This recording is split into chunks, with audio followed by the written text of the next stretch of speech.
Hello all of you guys, welcome back to PW platform. मी दुर्गेश मकवान, आपल्या सगळ्यांचं मनपूर्वक स्वागत.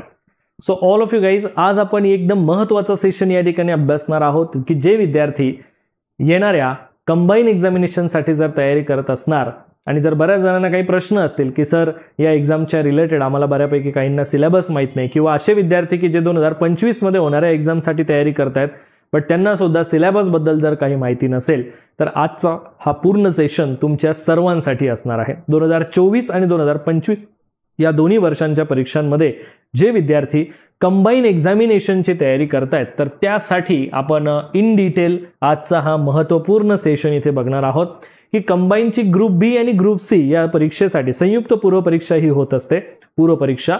बट मुख्य परीक्षेमध्ये या प्रत्येकासाठी वेगवेगळी मुख्य परीक्षा असणार आहे, राईट. सो त्यामुळे गट ब आणि गट क परीक्षांसाठीचा पूर्व परीक्षेचा आणि मुख्य परीक्षेचा एक सखोल अभ्यासक्रम नेमकं काय आहे, या अभ्यासक्रमाशी संबंधित ओव्हरऑल डेटा नेमकं काय आहे, सो हा डेटा आपण या ठिकाणी अभ्यासणार आहोत की ज्यामध्ये सर्व माहिती परीक्षेच्या दृष्टीने सर्व इम्पॉर्टंट माहिती या पर्टिक्युलर सेशनमध्ये मी तुम्हाला इन डिटेल प्रोव्हाइड करणार आहे. Okay, so all of you guys लक्ष द्या. आता आपण बघणार आहोत कंबाईन ग्रुप बी आणि ग्रुप सी या एक्झामसाठी सिलेबस काय आहे, अभ्यासक्रम जो आयोगाने दिलेला आहे तो अभ्यासक्रम नेमकं काय आहे.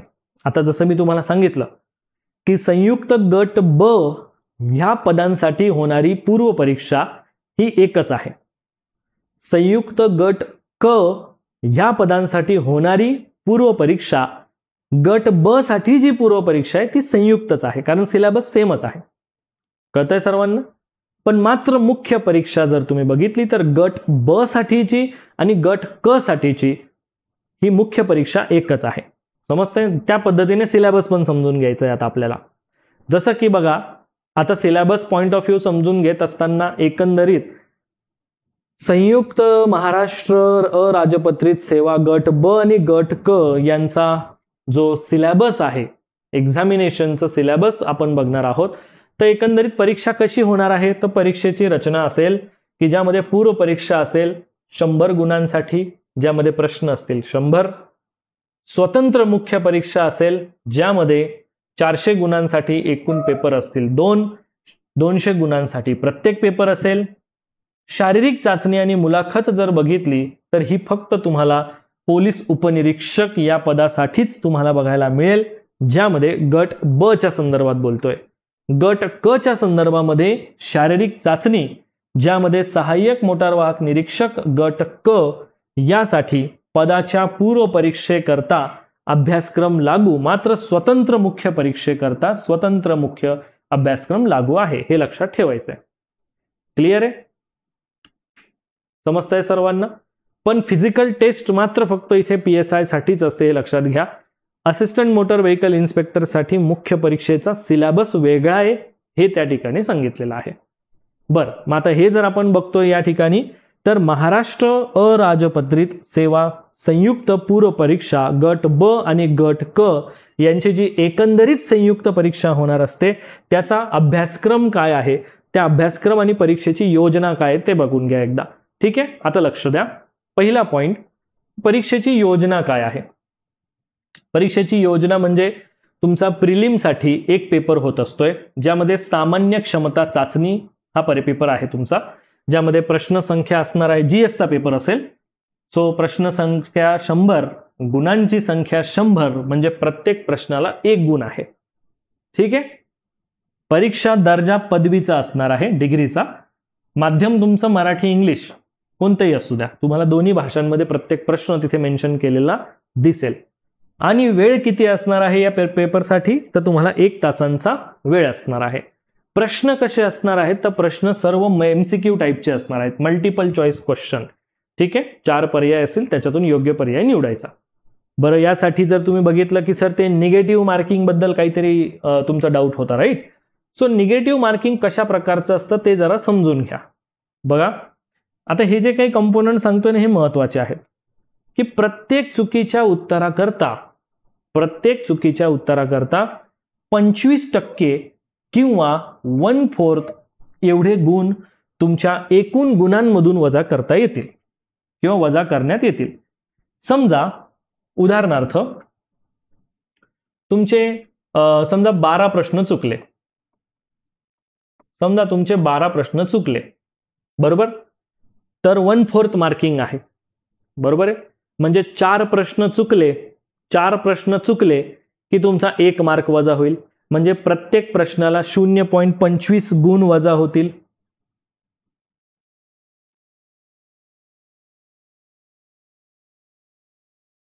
प्रत्येक चुकीचं उत्तर जर तुम्ही दिलं तर 0.25 गुण हे तुम्हाला फायनल मिळालेल्या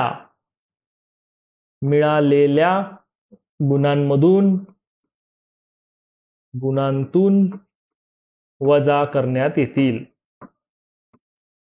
वजा केले जातील. आता उदाहरणार्थ जसं मी बोललो की समजा तुम्ही जो स्कोर तुमचा आलेला असेल, समजा तुम्ही फायनल काउंटिंग केलं, तुमचे 60 मार्क आलेले होते. बट 60 मार्क आले पण त्यात तुमचे 12 प्रश्न चुकलेले होते. तर 12 प्रश्न चुकलेले असल्यामुळे प्रत्येक प्रश्नाचे 0.25 नुसार जर गुण वजा होतील, बरोबर की नाही. सो किती मार्क वजा होतील मग या ठिकाणी? तुमचे 3 गुण वजा होतील. वजा 3 गुण, समजलं? 3 गुण. हे लक्षात येतंय का सर्वांना? All of you guys.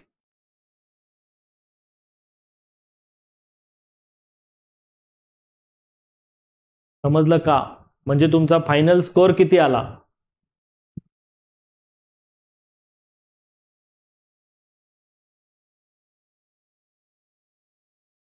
म्हणजे तुमचा फायनल स्कोर 57 असणार आहे. कारण तुमचे जेवढे प्रश्न तुमचे चुकणार आहेत त्या प्रत्येक चुकीच्या प्रश्नामध्ये, चुकीच्या उत्तरामध्ये, जे तुम्ही चुकीचं उत्तर दिलेलं आहे त्यामधून तुमचा प्रत्येक चुकीच्या उत्तरात -0.25 तुमचा मिळालेल्या गुणांमधून वजा होईल. जे तुमचे फायनल गुण असतील त्यामधून तो वजा केला जाईल.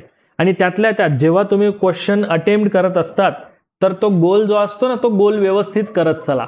समजतंय का? पूर्ण गोल व्यवस्थित करत चला.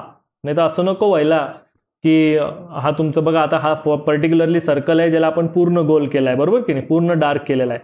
काही जण काय करत असतात, एवढा असा डार्क करत असतात. सो हे चुकीचं आहे, समजते, हे चुकीचं आहे. काही जण काय करत असतात, प्रश्न गोल आहे त्याच्यामुळे असा अर्धाच गोल असतोय जो की व्यवस्थित नसतो, हा पण चुकीचा आहे. जो तुम्ही प्रश्न व्यवस्थित गोल करतात तो तुमचा असा व्यवस्थित गोल झाला पाहिजे. लक्षात आलं का? जो तुम्ही गोल करतायत, हा, सो त्यामध्ये तुम्हाला हे लक्षात ठेवायचं आहे की तिथे पूर्ण व्यवस्थित गोल करता आला पाहिजे. ठीक आहे, बर. मग यामध्ये ही पद्धत बघितलं असताना आता समजा जर काहींचे डेसिमल मध्ये मार्क्स असतील, 0.25 गुण वजा होत असतील आणि एखाद्या विद्यार्थ्याला जर समजा 57.25 गुण पडले किंवा 57.50 असतील किंवा 57.75 असतील तर ते गुण तसेच कन्सिडर केले जातील, त्याला राऊंड अप केलं जात नाही. हे लक्षात घ्या, कळतंय? हां. आणि ब्लॅकच कलरचा पेन यूज करायचा असतोय, ब्लॅक कलरचाच पेन, हे लक्षात ठेवा. ठीक आहे, त्याच्यामध्ये तुम्हाला काही दुसरे रंगीत पेन वापरायचे नाहीत, हे लक्षात असू द्या. ठीक आहे, बरं. आता एक काम करूया, आता आपण सिलेबसकडे लक्ष देऊया जरा. एव्हरीवन जरा प्लीज फोकस करा, बाकी टाइमपास कमी करा. हां, ऑफलाईन एक्झाम असते, सगळं तुम्हाला लोकेशनला जाऊन पेपर द्यायचा असतोय, ऑनलाईन नसते, कम्प्युटरवर नसते. ठीक आहे, बरं. आता लक्ष द्या, इथे तुम्हाला जे पॉइंट आपण बघतोय सिलेबसचे पॉइंट, की अभ्यासक्रम काय आहे. प्रिलिम परीक्षेचा अभ्यासक्रम व्यवस्थित लक्षात घ्या. सामान्य क्षमता चाचणी, ठीक आहे, जीएसचा जो तुमचा प्रिलिमचा पेपर असणार आहे, तर या प्रिलिमच्या पेपरमध्ये नेमकं सिलेबस काय आहे ते जरा बघा. यामध्ये हिस्ट्री सब्जेक्ट आहे, जिओग्राफी आहे, इकॉनॉमिक्स आहे, चालू घडामोडी आहे, पॉलिटी आहे, सामान्य विज्ञान, अंकगणित, बुद्धिमत्ता, हे विषय तुम्हाला या परीक्षेसाठी अभ्यासावे लागतील. समजताय का?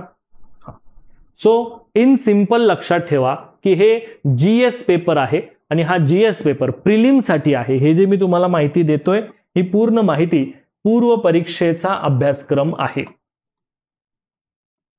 हा जो अभ्यासक्रम मी तुम्हाला देतोय हा पूर्ण प्रिलिम एक्झामचा सिलेबस आहे.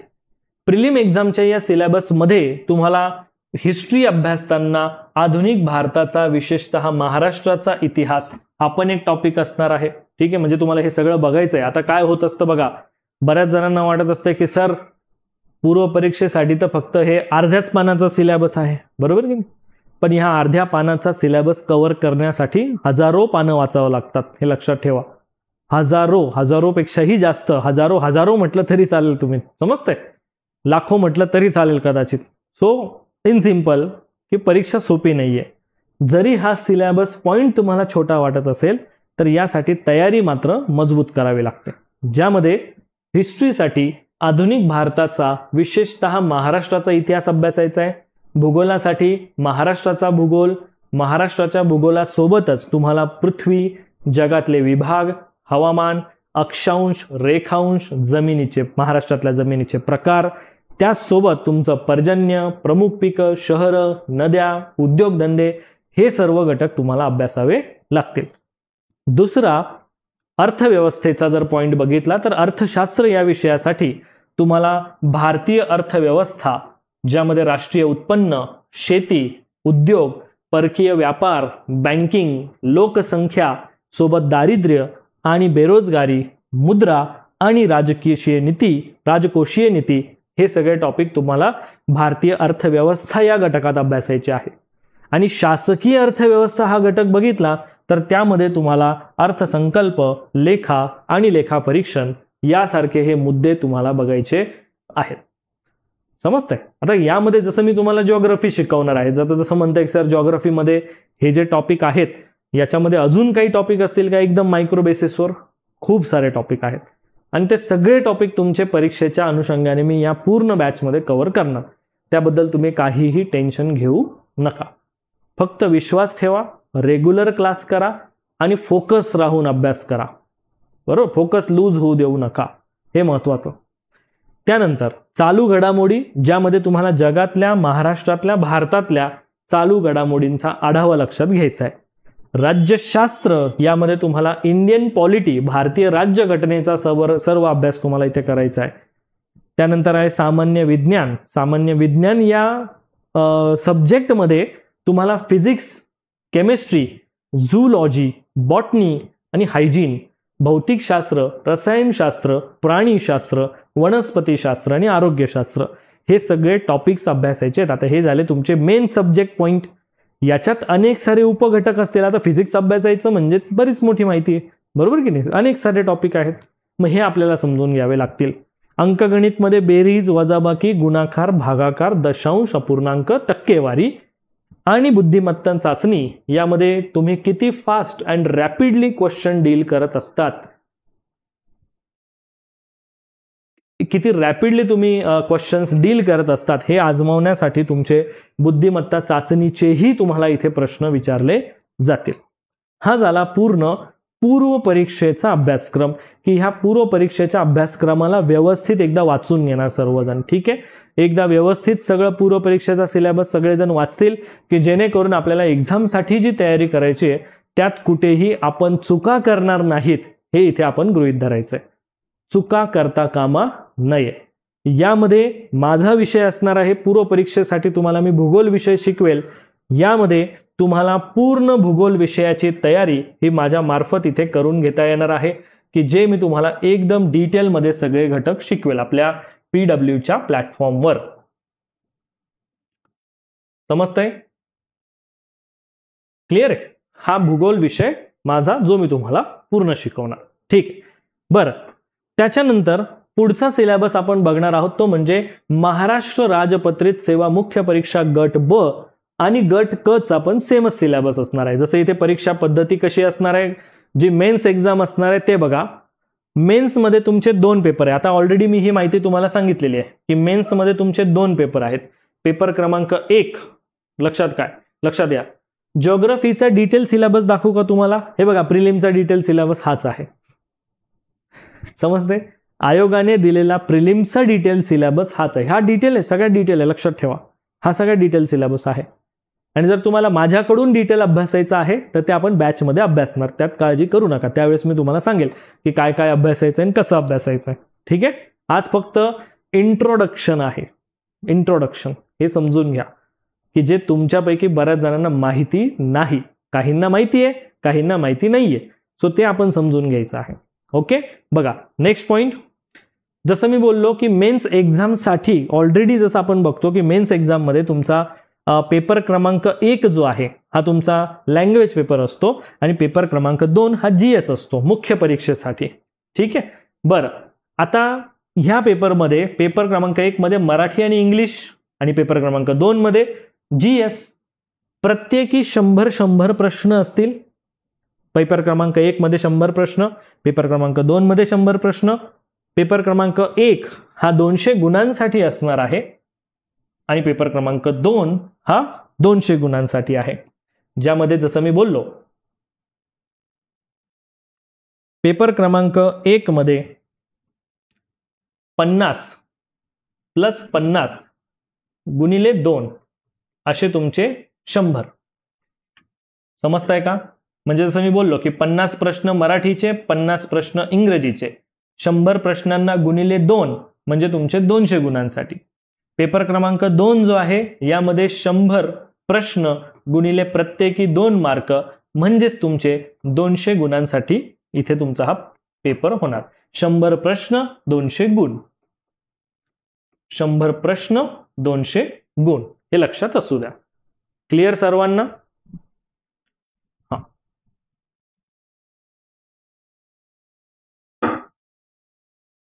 बर. यामध्ये शारीरिक चाचणी आणि मुलाखत जी असेल गट ब मध्ये ती फक्त तुमची केवळ पोलीस उपनिरीक्षक पदाकरता असणार आहे. फिजिकल टेस्ट केवळ पोलीस उपनिरीक्षक या पदासाठीच असणार आणि पेपर क्रमांक 1 साठी 1 तासाचा वेळ असतो. पेपर क्रमांक 2 साठी 1 तासाचाच वेळ असतो.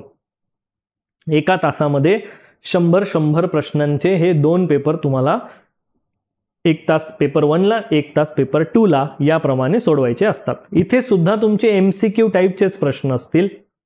त्यानंतर दुसरा पॉइंट, महाराष्ट्र अराजपत्रित मुख्य परीक्षा गट क. गट क सहाय्यक मोटार वाहक परीक्षा जर सोडली तर गट क च्या सर्व पदांसाठी एकच मुख्य परीक्षा असेल. लक्षात आलं का? महाराष्ट्र अराजपत्रित सेवा मुख्य परीक्षा गट क AMVI चं पोस्ट सोडली तर बाकी सर्वांसाठी एकच मुख्य परीक्षा असेल. संयुक्त मुख्य परीक्षा ज्याला म्हणतो आपण. आणि ह्या परीक्षेचं स्वरूप पण सेम आहे, काहीच अडचण नाहीये. सेम म्हणजे सेमच आहे. पेपर क्रमांक 1, पेपर क्रमांक 2. पेपर क्रमांक 1 मराठी आणि इंग्रजी भाषेसाठी 50 प्रश्न मराठीचे, 50 प्रश्न इंग्रजीचे. प्रत्येक प्रश्नाला 2 गुण, याप्रमाणे 100 गुण मराठीसाठी, 100 गुण इंग्रजीसाठी. एकूण गुण आहेत टोटल पेपर क्रमांक 1 चे ते म्हणजे 200. यासाठी वेळ असणार आहे 1 तासांचा. दुसरं पेपर क्रमांक 2 जो की GS चा असणार आहे.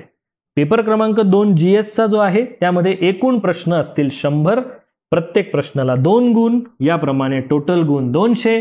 इथे तुम्हाला प्रश्न एका तासामध्ये हे 100 प्रश्न सोडवायचे असतील. एका तासाचाच इथे वेळ असणार आहे. सेम आहे, पेपरचं स्ट्रक्चर जे आहे हे सेम असणार आहे, हे तुम्ही समजून घ्या. हा, ग्रुप क ला एक एक्झाम, मेन्स एक्झाम. ग्रुप बी च्या पोस्टसाठी एक मेन्स एक्झाम. कळलं? फरक समजला का सर्वांना व्यवस्थितपणे? हा, पेपर कसं होणार ते लक्षात आलं? बरं. ग्रुप सी साठी सुद्धा 2 पेपर आहे. 200 गुणांचे पेपर आहे. ऑलरेडी तुम्हाला मी ते पण सांगितलं. आता लक्षात घ्या, आता या ठिकाणी बघायचं आहे आपल्याला ते म्हणजे की मुख्य परीक्षेसाठीचा अभ्यासक्रम नेमकं काय आहे. निगेटिव्ह मार्किंग पण सेम आहे. इथे सुद्धा 1/4 निगेटिव्ह मार्किंग आहे.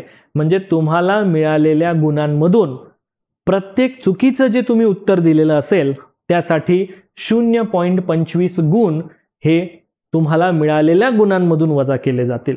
जेवढे प्रश्नांची उत्तर तुम्ही चुकवले प्रत्येक चुकीच्या मागे समजून घ्या 0.25 ही तुम्हाला लावलेली एक पेनल्टी आहे. ठीक आहे? पेनल्टी का बरं? कारण तुम्हाला सांगितलं की तुम्ही अभ्यास करून या आणि तुम्ही अर्धवट अभ्यास करून आले, मग तुमच्यावर दंडात्मक कार्यवाही होईल. कशी कार्यवाही होईल? तुमचे मिळालेल्या गुणांमधून जे तुम्ही चुकीचे उत्तर दिले त्या प्रत्येक चुकीच्या उत्तरासाठी 0.25 गुण तुमचे वजा केले जातील. एवढं इथे सोपं लक्षात ठेवा. ठीक आहे.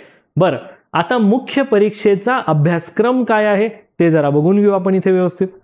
मुख्य परीक्षेचा जो अभ्यासक्रम आहे हा पण सिंपल आहे, म्हणजे आयोगाने दिलेला तर सिंपल आहे, पण तो आपल्याला करताना मात्र अवघड वाटत असतोय. अभ्यास जेव्हा आपण बसतोय अभ्यासाला सगळं कॉम्प्लिकेटेड वाटतं. बघा, पेपर क्रमांक 1 जो आहे हा काय आहे, यामध्ये तुम्हाला मराठी इंग्रजीचा सिलेबस दिलेला आहे. इतका सोपा सिलेबस आहे की वाचून तुम्हाला आनंदच होणार आहे डायरेक्टली. बघा, मराठीसाठी काय करायचंय तर सर्वसामान्य शब्दसंग्रह अभ्यासायचा आहे, वाक्यरचना, व्याकरण, म्हणी, वाक्प्रचार यांचा अर्थ, त्यांचा उपयोग आणि तसंच उतार्यावरचे प्रश्न, अशा स्वरूपाचे मराठी व्याकरणावर आधारित तुमचे 50 प्रश्न असतील. दुसरा इंग्रजीचा पॉइंट आहे, ज्यामध्ये इंग्रजीसाठी हेच इंग्लिशमध्ये ट्रान्सलेट केलेलं आहे. Common vocabulary, sentence structure, grammar, use of idioms and phrases, their meaning and comprehension of passages. तुम्हाला उतारावरचे पण प्रश्न जे आहे हे तुम्हाला सोडवायचे आहेत. मेन्सचे दोन्ही पेपर एकाच दिवशी होत असतात. पेपर क्रमांक 1 आणि पेपर क्रमांक 2 हे एकाच दिवशी होत असतात, वेगवेगळ्या दिवशी होत नाही. ठीक आहे. बरं, तुम्हाला आता हे समजलं की मराठी इंग्रजीचा सिलेबस किती सोपा दिलेला आहे, पण अभ्यास करणार तेव्हा याची जाणीव होणार. ठीक आहे, याची जाणीव तुम्हाला 100% होणार.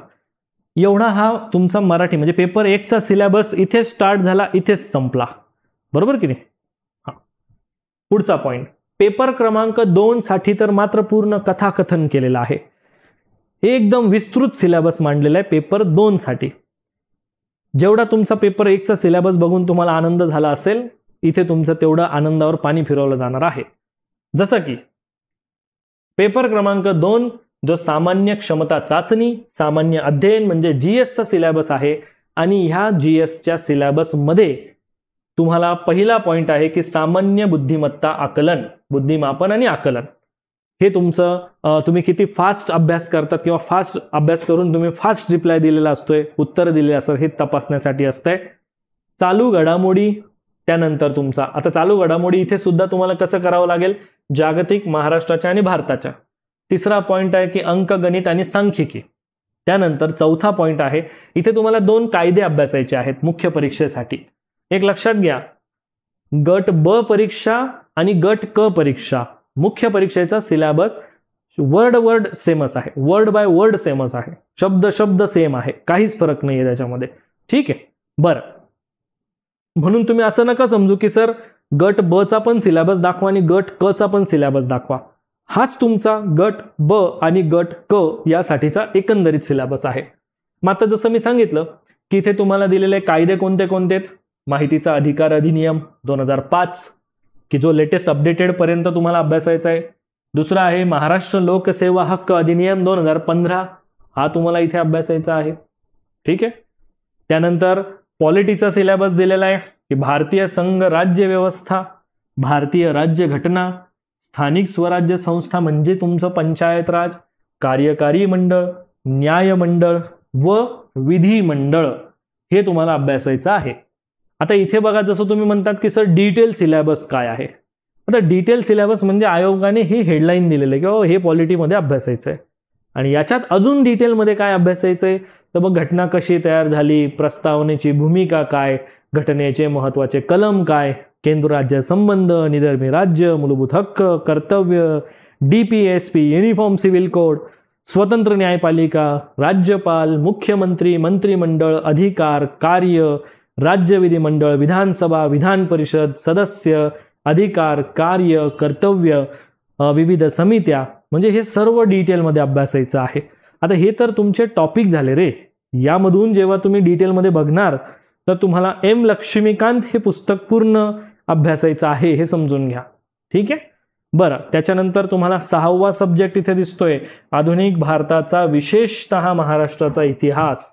मग या महाराष्ट्राच्या इतिहासासंदर्भामध्ये सामाजिक आर्थिक जागृती सोबत महत्त्वाच्या व्यक्तींचं कार्य, समाज सुधारकांचं कार्य, स्वातंत्र्य अगोदर भारतातले सामाजिक जागृतीसाठी वापरलेले किंवा तयार केलेले त्यावेळेसचे वर्तमानपत्र, शिक्षणाचा परिणाम, स्वातंत्र्यपूर्व काळातले आणि त्या समकालीन काळातले इतर चळवळी कोणत्या होत्या, मुवमेंट कोणत्या कोणत्या होत्या, या सर्व घटकांचा अभ्यास करावा लागेल.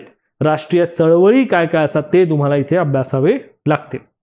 त्यानंतर भारताचा आणि महाराष्ट्राचा भूगोल आपला विषय आला, की ज्यामध्ये महाराष्ट्राचा व भारताचा प्राकृतिक भूगोल, मुख्य प्राकृतिक विभाग, हवामानशास्त्र, क्लायमेट, पर्जन्य, तापमान, पर्जन्यातील विभागवार बदल, नद्या, पर्वत, पठार, भूरूप, राजकीय विभाग, प्रशासकीय विभाग, नैसर्गिक वने, खनिज, मानवी आणि सामाजिक भूगोल, लोकसंख्या, लोकसंख्येचं स्थलांतर, त्याचे उगम आणि इष्ट स्थानावरील परिणाम, म्हणजे त्या ज्या ठिकाणी स्थलांतर होतं तिथले परिणाम, परिणामी तुमचे ग्रामीण वस्त्या व तांडे, झोपडपट्ट्या, त्यांचे प्रश्न, असा हा तुमचा भूगोलाचा मुख्य परीक्षेचा सिलेबस आहे.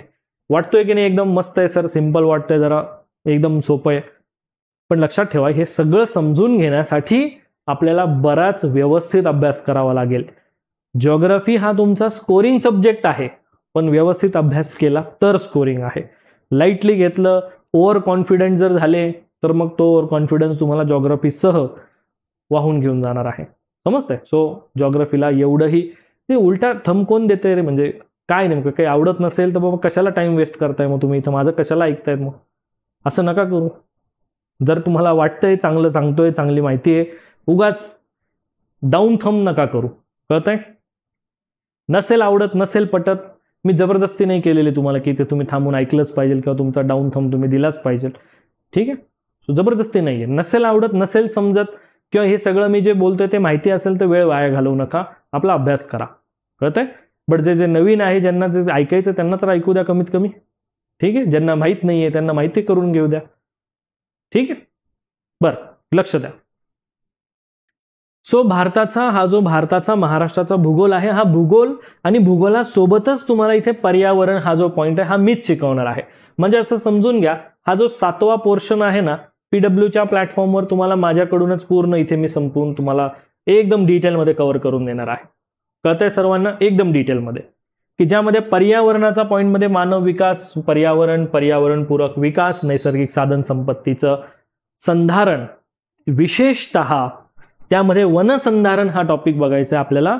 वेगवेगळ्या प्रकारचे प्रदूषण, पर्यावरणीय आपत्ती काय असतात, पर्यावरण संवर्धनामध्ये कार्यरत असलेल्या राज्याच्या आणि राष्ट्राच्या आणि जागतिक पातळीवरच्या संस्था, संघटना कोणत्या कोणत्या आहेत, तर या सर्वांचा आपल्याला सर्व डिटेल अभ्यास या पर्यावरण शास्त्रात करायचा आहे मुख्य परीक्षेसाठी. ठीक आहे? नंतर तुम्हाला सामान्य विज्ञान आणि तंत्रज्ञान अभ्यास करायचं. इथे तुम्हाला आता तंत्रज्ञान पण अभ्यास करायचं आहे. बघा, भौतिकशास्त्र, फिजिक्स, केमिस्ट्री, झूलॉजी आणि बॉटनी. आता ऑलरेडी तुम्हाला हा पॉईंट आपण अगोदर बघितलेला आहे, बरोबर की नाही? म्हणजे प्रिलिमला पण तुम्ही अभ्यासला होता. मग प्रिलिमला पण जर जे टॉपिक करायचेच आहे आपल्याला, तर इथे पण तर थोडं फोकस करावंच लागेल जास्त डिटेलमध्ये. इथे अजून एक पॉईंट ऍड होतो, तो म्हणजे रिमोट सेन्सिंग, हवाई ड्रोन छायाचित्रण, भौगोलिक माहिती प्रणाली, त्याचं उपयोजन, माहिती व संप्रेषण तंत्रज्ञान, हा तुमचा या सायन्स अँड टेक्नॉलॉजीचा पार्ट आहे. कसला पार्ट आहे? सायन्स अँड टेक्नॉलॉजीचा हा भाग तुम्हाला इथे अभ्यासावा लागणार आहे. समजतंय का? Yes. So this is the most important point. पूर्ण या अभ्यासाच्या रचनेमध्ये हा सिलेबस खऱ्या अर्थाने लक्षात घेणं हे आपलं प्राथमिक काम आहे. पहिल्यांदा मी तुम्हाला काय सांगितलं, परीक्षेची योजना बघायची आहे. आता आपण बघतोय की पूर्ण तुम्हाला हे सिलेबस समजून घ्यायचं आहे, बरोबर? त्याच्यानंतर पुढचा आहे अर्थव्यवस्था व नियोजन विकास विषयक अर्थशास्त्र. ठीक आहे? मग यामध्ये बघा, मेन्स एक्झामसाठी इकॉनॉमिक्स बघत असताना त्याला 2 पार्टमध्ये दिलेलं आहे, की एक समग्रलक्षी अर्थशास्त्र आणि एक भारतीय अर्थव्यवस्था. आता ज्यामध्ये समग्रलक्षी अर्थव्यवस्था किंवा अर्थशास्त्र दिलेलं आहे, तर त्यामध्ये तुम्हाला जे टॉपिक अभ्यासायचे आहेत, समग्रलक्षी अर्थशास्त्र, वृद्धी आणि विकास, सार्वजनिक वित्त, आंतरराष्ट्रीय व्यापार, आंतरराष्ट्रीय भांडवल. आता तुम्हाला काय होतंय की सर एकदमच छोटे छोटे टॉपिक वाटतायत हे, तर एवढा 2 शब्दांचा टॉपिक आहे. बरं, हा 2 शब्दांचा टॉपिक अभ्यासायला बसला तर तुम्हाला जवळपास 4-5 दिवस लागून जातील व्यवस्थित अभ्यासण्यासाठी. समजतंय? सो म्हणून सिलेबस खूप छोटा दिसतोय सर, मजा नाही येते असं नका समजू. खरी मजा अभ्यास करताना येते, हे समजून घ्यायचंय फक्त की बाबा एवढं करायचंय आपल्याला. ठीक आहे. भारतीय अर्थव्यवस्था, की भारतीय अर्थव्यवस्थेमध्ये मग तुम्हाला भारतीय अर्थव्यवस्थेची आव्हानं काय काय आहेत, आर्थिक रिफॉर्म्स काय काय केलेले, सुधारणा काय काय आहेत, भारतीय शेती काय आहे, सोबत तुमचा ग्रामीण विकास काय आहे, सहकार काय आहे, मौद्रिक आणि वित्तीय क्षेत्र काय आहे, हे तुम्हाला इथे अभ्यासायचं आहे. सोबत सार्वजनिक वित्त, वित्तीय संस्था, उद्योग, सेवा क्षेत्र, पायाभूत सुविधांचा विकास कसा होतोय, भारताशी संबंधित त्याचं काय आहे, आंतरराष्ट्रीय व्यापार, भांडवल, महाराष्ट्राची अर्थव्यवस्था. सो असा तुमचा हा गट ब आणि गट क परीक्षांसाठीचा मुख्य परीक्षेचा अभ्यासक्रम तुम्हाला या प्रकारे समजून घेता येतो. सो आय होप सो की या पूर्ण सेशनमध्ये जी तुम्हाला मी पूर्ण कंबाईन एक्झामिनेशन ग्रुप बी आणि ग्रुप सीच्या संदर्भामध्ये जो पूर्ण आपला सिलेबस आहे, या सिलेबस संदर्भात सखोल माहिती दिलेली आहे. सो या संदर्भामध्ये आपण आणखी एक व्हिडिओ बघणार आहोत येणाऱ्या कालावधीमध्ये, की ज्यामध्ये मी तुम्हाला कंबाईन एक्झामिनेशनच्या पूर्व आणि मुख्यच्या तयारीसाठी एक बुक लिस्ट या ठिकाणी सांगणार आहे. सो भेटूया आपल्या पुढच्या सेशनमध्ये. थँक्यू. जय हिंद.